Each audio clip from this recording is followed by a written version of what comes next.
ಎಲ್ಲರಿಗೂ ನನ್ನ ನಮಸ್ಕಾರಗಳು.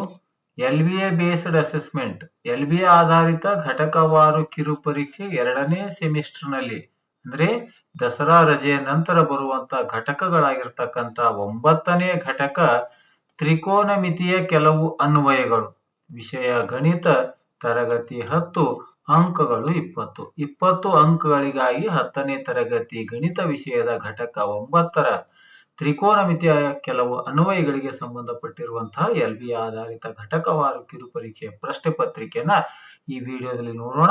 ಈ ಪ್ರಶ್ನೆ ಪತ್ರಿಕೆ ಜೊತೆಗೆ ಈ ವಿಡಿಯೋದ ಡಿಸ್ಕ್ರಿಪ್ಷನ್ ಬಾಕ್ಸ್ ನಲ್ಲಿ ಈ ವಿಡಿಯೋದ ಉತ್ತರಗಳ ಕೂಡ ಒಂದು ಲಭ್ಯ ಇರುತ್ತೆ ಅಂತ. ಪ್ರಶ್ನೆ ಪತ್ರಿಕೆ ಜೊತೆಗೆ ಉತ್ತರ ಪತ್ರಿಕೆ ಡಿಸ್ಕ್ರಿಪ್ಷನ್ ಬಾಕ್ಸ್ ನಲ್ಲಿ PDF ಲಿಂಕ್ ಅನ್ನ ಲಭ್ಯ ಇರುತ್ತೆ ಅಂತ ಹೇಳುತ್ತಾ ಈಗ ಆ ಪ್ರಶ್ನೆ ಪತ್ರಿಕೆಯನ್ನು ನೋಡೋಣ. ಮೊದಲನೇ ಪ್ರಶ್ನೆ, ಈ ಕೆಳಗಿನ ಪ್ರಶ್ನೆಗಳಿಗೆ ಸೂಕ್ತವಾದ ಉತ್ತರವನ್ನು ಆರಿಸಿ ಬರೆಯಿರಿ. ಎರಡು ಪ್ರಶ್ನೆಗಳು, ಪ್ರತಿಯೊಂದಕ್ಕೂ 1 ಅಂಕ, ಒಟ್ಟು 2 ಅಂಕಗಳು. ಒಂದನೇ ಪ್ರಶ್ನೆ, ಒಂದು ಸಮತಟ್ಟಾದ ನೆಲದ ಮೇಲೆ ಒಂದು ಗೋಪುರದ ನೆರಳಿನ ಉದ್ದವು ಗೋಪುರದ √3 ರಷ್ಟಿದೆ.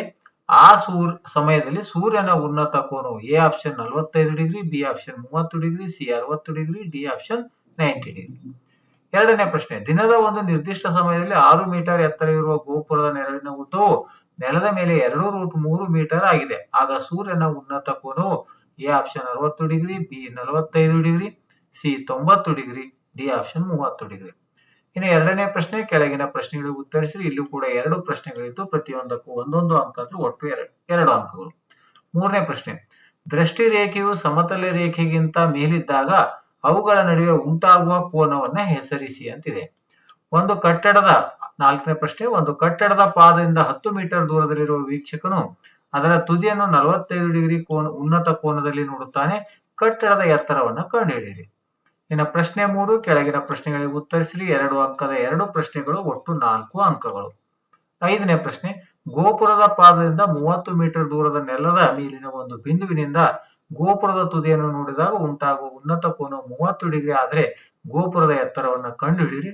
ಈ ಕಡೆ ಚಿತ್ರವನ್ನು ಕೊಡಲಾಗಿದೆ. ಇನ್ನು 6ನೇ ಪ್ರಶ್ನೆ, ಸಮತಟ್ಟಾದ ನೆಲದ ಮೇಲಿರುವ ಒಂದು ನೇರ ಕಟ್ಟಡದ ತುದಿಗೆ ಅದೇ ನೆಲದಲ್ಲಿ ಕಟ್ಟಡದ ಬುಡದಿಂದ 9√3 ಮೀಟರ್ ದೂರದಲ್ಲಿರುವ ಒಂದು ಬಿಂದುವಿನಲ್ಲಿ ಉಂಟಾಗುವ ಉನ್ನತ ಕೋನ 60 ಡಿಗ್ರಿ ಆಗಿದೆ. ಕಟ್ಟಡದ ಎತ್ತರವನ್ನ ಕಂಡುಹಿಡಿಯಿರಿ. ಈ ಕಡೆ ಚಿತ್ರ ಇದೆ. ಇನ್ನು ಪ್ರಶ್ನೆ ಸಂಖ್ಯೆ 4, ಕೆಳಗಿನ ಪ್ರಶ್ನೆಗಳಿಗೆ ಉತ್ತರಿಸಿರಿ. ಒಂದೇ ಒಂದು ಪ್ರಶ್ನೆ ಇದೆ, 3 ಅಂಕದ್ದು. ಪ್ರಶ್ನೆ 7, 20 ಮೀಟರ್ ಎತ್ತರದ ಕಟ್ಟಡವೊಂದರ ಮೇಲೆ ಸ್ಥಾಪಿಸಲಾದ ಪ್ರಸರಣ ಗೋಪುರದ ಮೇಲ್ತುದಿ ಮತ್ತು ಪಾದಗಳನ್ನು ನೆಲದ ಮೇಲಿನ ಒಂದು ಬಿಂದುವಿನಿಂದ ನೋಡಿದಾಗ ಉನ್ನತ ಕೋನಗಳು ಕ್ರಮವಾಗಿ 60 ಡಿಗ್ರಿ ಮತ್ತು 45 ಡಿಗ್ರಿ ಇವೆ. ಹಾಗಾದ್ರೆ ಪ್ರಸರಣ ಗೋಪುರದ ಎತ್ತರವನ್ನ ಕಂಡುಹಿಡಿದು ಈ ಕಡೆ ಅದರ ಒಂದು ಚಿತ್ರವನ್ನು ಕೊಡಲಾಗಿದೆ. ಇನ್ನು ಪ್ರಶ್ನೆ 5, ಕೆಳಗಿನ ಪ್ರಶ್ನೆಗಳಿಗೆ ಉತ್ತರಿಸಿರಿ. ಇಲ್ಲಿ ಒಂದು ಪ್ರಶ್ನೆ ಇದೆ, 4 ಅಂಕದ ಒಂದು ಪ್ರಶ್ನೆ, ಒಟ್ಟು 4 ಅಂಕ. 8ನೇ ಪ್ರಶ್ನೆ, ಒಂದು ಗೋಪುರ ಮತ್ತು ಒಂದು ಕಂಬ ಒಂದೇ ಸಮತಟ್ಟದ ನೆಲದ ಮೇಲೆ ನೇರವಾಗಿ ನಿಂತಿವೆ.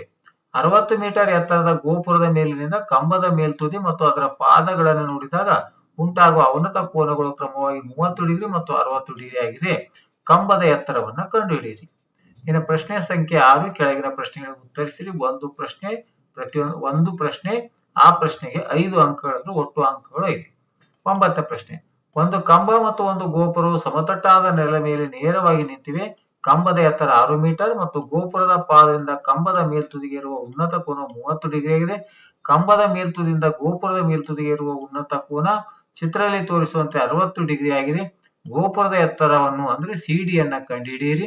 ಹಾಗೂ ಕಂಬದ ಮೇಲ್ತುದಿ ಮತ್ತು ಗೋಪುರದ ಮೇಲ್ತುದಿಗಿರುವ ದೂರವನ್ನ ಅಂದ್ರೆ ಎಸಿಯನ್ನ ಕಂಡುಹಿಡಿಯಿರಿ. ಸಿಡಿ ಮತ್ತು ಎಸಿಗಳನ್ನ ಕಂಡುಹಿಡಿತಕ್ಕಂಥ ಚಿತ್ರ ಈ ಕಡೆ ಇದೆ. ಇದರ ಉತ್ತರಗಳನ್ನು ಈ ಕೆಳಗಡೆ ಉತ್ತರಗಳನ್ನ ಕೊಡಲಾಗಿದೆ. ಇಲ್ಲಿ ಪ್ರಶ್ನೆಗಳು 1, 2, 3, 4, 5ನೇ ಪ್ರಶ್ನೆಗೆ ಪರಿಹಾರ, ಅದೇ ರೀತಿ 6ನೇ ಪ್ರಶ್ನೆಗೆ ಪರಿಹಾರ, ಅದೇ ರೀತಿ 7ನೇ ಪ್ರಶ್ನೆ, ಅದೇ ರೀತಿ 8ನೇ ಪ್ರಶ್ನೆ, ಇದೇ ರೀತಿ 9 ಮತ್ತು 10 ಎಲ್ಲ ಪ್ರಶ್ನೆಗಳಿಗೂ ಕೂಡ ಇಲ್ಲಿ ಉತ್ತರಗಳನ್ನ ನೀಡಲಾಗಿದೆ. ಆದ್ಮೇಲೆ ಈ ರೀತಿಯಾಗಿ ಈ ಒಂದು 2ನೇ ಸೆಮಿಸ್ಟರ್ ನಲ್ಲಿ ಬರುವಂತಹ 10ನೇ ತರಗತಿ ಗಣಿತ ವಿಷಯಕ್ಕೆ ಸಂಬಂಧಪಟ್ಟಿರುವಂತೆ LBA ಆಧಾರಿತ ಘಟಕವಾರು ಕಿರು ಪರೀಕ್ಷೆ 20 ಅಂಕಗಳಿಗೆ ಪ್ರಶ್ನೆ ಪತ್ರಿಕೆಗಳ ಜೊತೆಗೆ ಉತ್ತರಗಳ ವಿಡಿಯೋವನ್ನು ಮಾಡ್ತಾ ಇದ್ದೀನಿ.